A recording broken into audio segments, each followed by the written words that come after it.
Hello everyone. स्वागत है आपका एक बार फिर से इंडियन हिस्ट्री की इस क्लास में, जिसमें कि महाजनपद एरा के बारे में मैं आपको पूरी जानकारी दे रहा हूँ।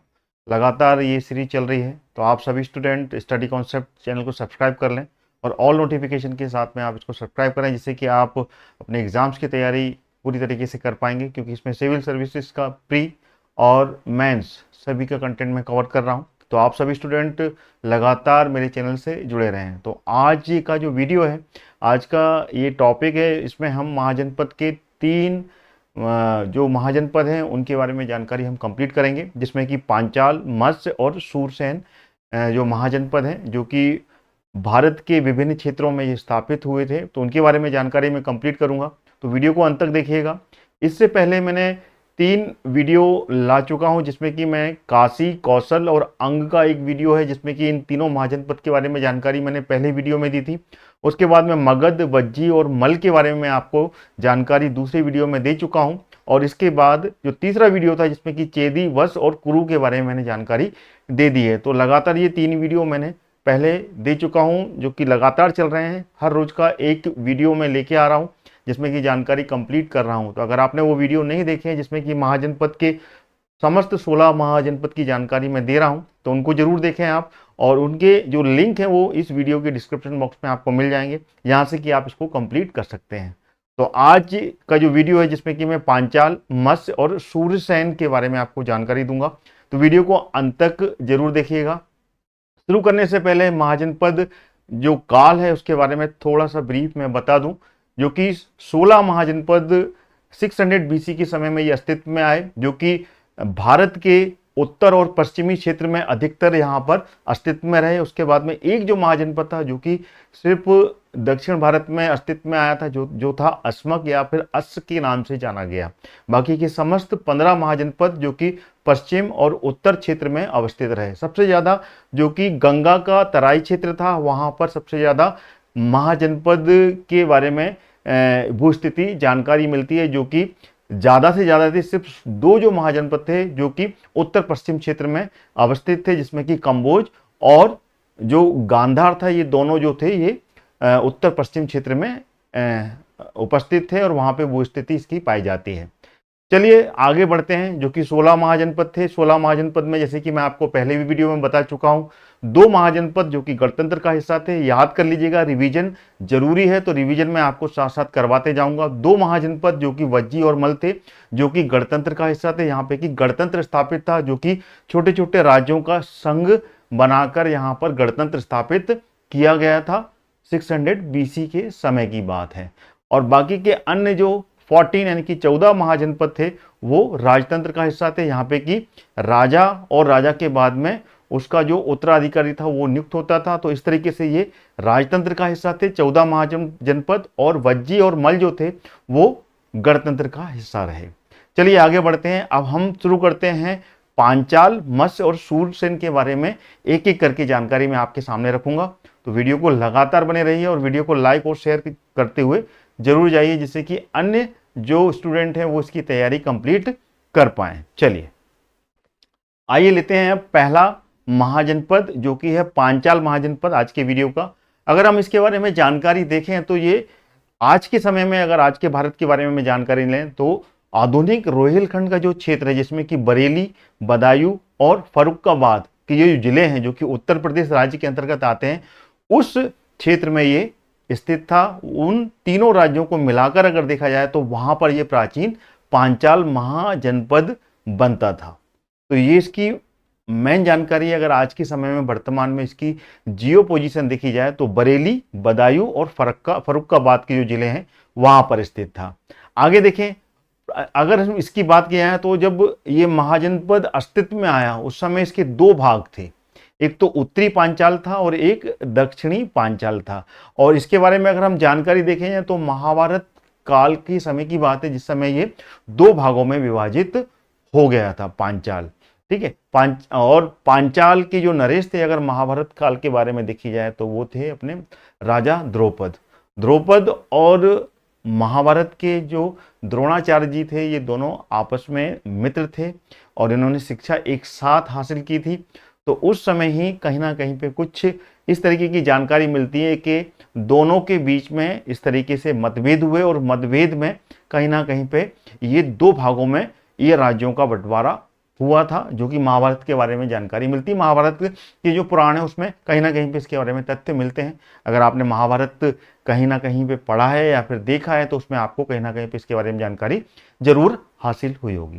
तो जैसे कि इसमें जानकारी दी है कि उत्तरी पंचाल जिसकी राजधानी अहिच्छित्र थी, जो कि वर्तमान में अगर देखा जाए तो बरेली का जो क्षेत्र है, छोटा सा रामनगर, वहां पर यह स्थित था उत्तरी पंचाल। और दूसरा जो भाग था वो था दक्षिणी पंचाल, जिसकी राजधानी काम्पिल्य बताई जाती है, जो कि महाजनपद काल के समय में रही, जो कि वर्तमान में फर्रुखाबाद में स्थित जो क्षेत्र है वहां पर यह काम्पिल्य स्थित था। तो ये दो भाग थे जो कि पांचाल महाजनपद के हिस्से रहे, उत्तरी पांचाल और दक्षिण पांचाल। कान्यकुब्ज जो कि जिसको कि कन्नौज के नाम से भी हम जानते हैं, बाद में इसका नाम कन्नौज रखा गया, जिसमें कि इतिहास में देखा जाए तो 7वीं सेंचुरी के बाद में यहाँ पर जो त्रिपक्षीय संघर्ष हुआ था, जो कि पाल वंश, प्रतिहार वंश और राष्ट्रकूट वंश के समय में रहा, वही कन्नौज जो कि प्राचीन काल में उसको कान्यकुब्ज के नाम से जानते हैं। ये प्रसिद्ध नगर इस ही राज्य में यानी कि इसी राज्य में स्थित था। 6वीं शताब्दी के बारे में बात की जाए तो 6वीं शताब्दी के ईसा पूर्व यानी कि बीसी में कुरु तथा पांचाल, कुरुक्षेत्र जो कुरुक्षेत्र महाजनपद था, ठीक है ना, बीसी की बात की जा रही है, उससे पहले की बात की जा रही है, तो उस समय कुरु और पांचाल ये दोनों एक संघ राज्य का हिस्सा थे। बाद में कालांतर में ये दोनों अलग अलग एक राजतंत्र के रूप में विकसित हुए, राजतंत्र बन गए, यानी कि दोनों आगे जाकर ये विघटित हुए और अलग अलग इन्होंने अपना राजतंत्र स्थापित किया था। तो ये पांचाल के बारे में मैंने आपको जानकारी दी। आगे चलते हैं, अगले महाजनपद के बारे में जानकारी हासिल करते हैं। अगला जो महाजनपद है वो है मत्स्य, जिसको कि मत्स्य नाम से भी जाना जाता है। ये महाजनपद, अगर इसके बारे में अपन जियोग्राफिकली आज के भारत के बारे में जानकारी लें तो आज के भारत में राजस्थान का जो प्रांत है, राजस्थान जो स्टेट है, उसका जयपुर का जो क्षेत्र है, जयपुर का जो क्षेत्र है वही मत्स्य महाजनपद के रूप में जाना जाता है। उसका अलवर जो जिला है, जयपुर के बाजू में लगा हुआ, जयपुर के आजू बाजू का क्षेत्र है अलवर का पूरा भाग और भरतपुर का कुछ हिस्सा मिला लिया जाए तो वो क्षेत्र मिलकर मत्स्य महाजनपद के रूप में आज के समय में हम ले सकते हैं। अगर हम इसकी राजधानी के बारे में बात करें महाजनपद के काल के समय में, तो उस समय विराटनगर इसकी राजधानी थी। विराटनगर जो कि महाभारत कालीन एक काफी ज्यादा प्रसिद्ध नगर था और उस समय इस राजधानी यानी कि इस राज्य की स्थापना वहां के राजा विराट के द्वारा की जाती थी, की गई थी, यानी कि ये इसके बारे में जानकारी महाभारत के समय में जानकारी मिलती है, महाभारत पुराण में इसके बारे में जानकारी मिलती है। और इसमें जानकारी मिलती है कि किस तरीके से अज्ञातवास जो कि पांडवों का था, वो किस तरीके से यहाँ पर पांचों पांडव और साथ में उनकी पत्नी पांचाली ने यहाँ पर बिताया था, पूरा 1 वर्ष यहाँ पर बिताया था, जो कि विराटनगर में इन्होंने पूरा 1 वर्ष बिताया। उसके बाद में फिर इनका ये अज्ञातवास खत्म होकर पूरे 14 वर्ष का जो 12 वर्ष का जो वनवास था वो इनका खत्म हुआ था। तो यही वो विराटनगर था जो कि मत्स्य महाजनपद के अंतर्गत आता था और वहां के राजा कौन थे? विराट थे, ठीक है ना। और यहीं की जो पुत्री थी, इनकी पुत्री जो कि उत्तरा थी, और उत्तर जो उनका पुत्र था, तो उत्तरा के साथ में अर्जुन का जो पुत्र था अभिमन्यु, उनके साथ में इसका विवाह हुआ था। ये अगर आपने महाभारत के में इसके बारे में जानकारी नहीं है तो इसको भी आप याद कर लीजिएगा। आगे चलते हैं, बौद्ध काल में अगर हम गौतम बुद्ध का एरा की बात करें, गौतम बुद्ध के समय में 600 बीसी के बाद, ये हम बात कर रहे हैं पुराने महाजनपद के बाद में, उस समय इसका कोई राजनीतिक महत्व नहीं रह गया था, लेकिन ये महाजनपद था उस समय। राजनीतिक महत्व इसका खत्म हो गया था गौतम बुद्ध के काल में, ठीक है। तो ये आप बिल्कुल याद कर लीजिएगा, ये सारे इंपॉर्टेंट फैक्ट्स जो कि मैं आपको इस वीडियो के माध्यम से बता रहा हूं, क्योंकि सिविल सर्विसेज में ये सारे कंटेंट बिल्कुल कहीं ना कहीं पे बनते हैं, चाहे उसकी राजधानी हो या अन्य क्षेत्र के बारे में, कौन से राजा रहे बौद्ध काल में, इसका क्या महत्व था, ये सारे इंपॉर्टेंट फैक्ट हैं। और कौन सी आज के समय में वर्तमान में ज्योग्राफिकली सिचुएशन बनती है, ये भी बहुत ही ज्यादा इंपॉर्टेंट फैक्ट आपके सामने मैं लेकर आया हूँ। आगे चलते हैं, अगले महाजनपद के बारे में छोटी सी जानकारी मैं आपके साथ में शेयर करता हूँ, जो कि है सूरसेन। सूरसेन महाजनपद के बारे में बात करें तो आधुनिक ब्रजमंडल जो कि उत्तर प्रदेश क्षेत्र के अंतर्गत आता है, वहां पर इसकी स्थितियां आज हम समझ सकते हैं। वहां पर है ये उत्तर प्रदेश में।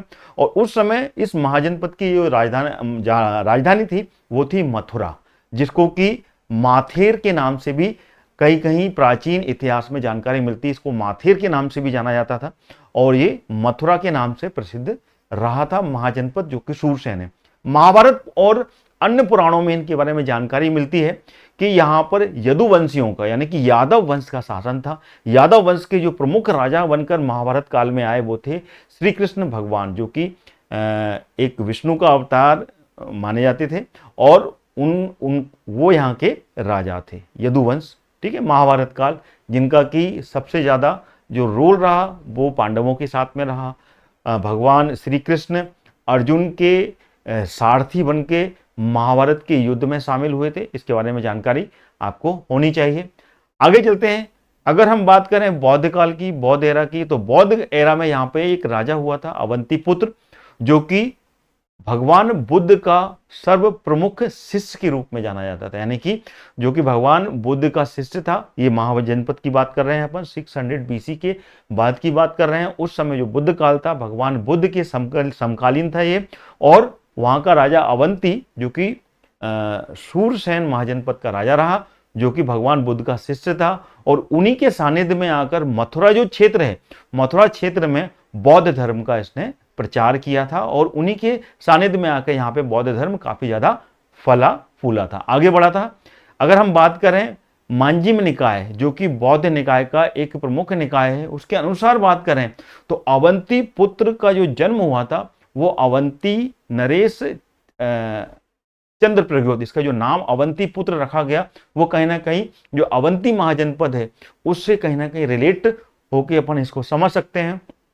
तो अवंती के जो नरेश थे चंद्र प्रघोत, जिसको कि चंड प्रघोत के नाम से जाना जाता था, प्रघोत राजा थे वहां के, उनकी जो कन्या थी उनका जो विवाह हुआ था वहां के राजकुमार के साथ में। देन उसके बाद में ये कन्या का जन्म हुआ था। उस कन्या से ये जन्मे थे अवंती पुत्र। तो कहीं ना कहीं मंजिम निकाय में इसके बारे में जानकारी मिलती है। तो ये 3 महाजनपद के बारे में मैंने आपको आज पूरी जानकारी दी, जिसमें कि मैंने पांचाल के बाद में मत्स्य और शूरसेन महाजनपद के बारे में प्रमुख जानकारी दी, जो कि एग्जाम्स के पॉइंट ऑफ व्यू से बहुत ही ज़्यादा इंपॉर्टेंट है और इन सभी जानकारी को रिवीजन करना बहुत ज़रूरी है। तो अगर आप ये वीडियोस लगातार बार बार देखेंगे और इसके माध्यम से आप रिवीजन करेंगे तो कहीं ना कहीं आपको ये सारी जानकारी याद हो जानी है और ये मेमोरेबल हो जाएगा। तो इस वीडियो को मैं यहीं ख़त्म करता हूँ। अगला वीडियो लेकर फिर हाजिर होऊंगा। लगातार ये मेरे एक वीडियो रोज आपको मिलेगा। मॉर्निंग 6 o'clock ये अपलोड हो जाता है। सुबह सुबह से आप कंप्लीट इसका 10 से 15 मिनट का वीडियो आप कंप्लीट कर सकते हैं, जिससे कि आप हिस्ट्री का प्रमुख कंटेंट मेरे द्वारा कंप्लीट कर पाएंगे। तो मेरे चैनल को लगातार देखते रहिए, स्टडी कॉन्सेप्ट चैनल, और सब्सक्राइब करना ना भूलिएगा और साथ ही साथ में शेयर और लाइक जरूर कीजिएगा अगर आप मेरा वीडियो का कंटेंट पसंद कर रहे हैं। Thank you so much all the student, take care.